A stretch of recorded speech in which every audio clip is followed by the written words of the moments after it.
So one of the things about putting flip-flops on, you just don't always just put them to the tip here. What you want to do is you want to move it forward and back to kind of line up your heels the way you want the length.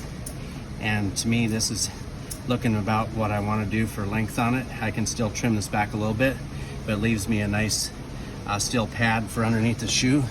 So when I go to cut this shoe to go on here, what I'm gonna do is I'm gonna be trying to cut that to end up right about where that is.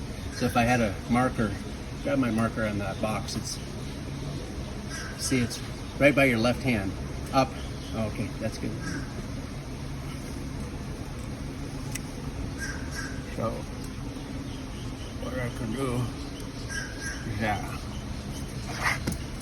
All right. So now when I go to cut that, I'll set it right behind that black line, and I'll figure out where I want to cut these, cut them off.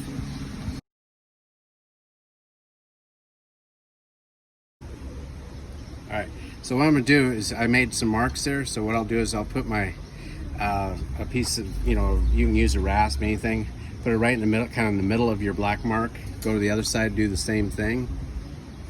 And then let's try to set it down without it moving, which is the trickiest part. And then we'll take our marker and we'll go ahead and go there, and we should be able to cut right behind that, get a nice straight cut. And that should drop right on our pad, hopefully. Okay. So instead of riveting these, a lot of times what I'll do is I'll actually take a nail, and to make sure they stay good and tight up against the back of your pad, I'll tilt the nail at a little bit of an angle, and I'll go ahead and just tap that in. And what that'll do is it'll draw it in. And if it's over just a little bit, we'll just knock it. And then I set myself another nail down here. And I'll do the same thing on this side.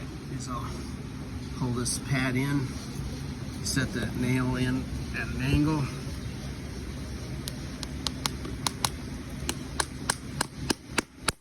Now I know I got a really good tight fit there.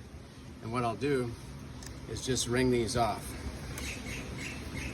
And what I can do after that is, after I've got it nailed on, I can go ahead and pull those out. And it also, having those tips there, when you're placing it, it'll actually kind of hold it in place instead of sliding around. So just helps you out a little bit to leave those there.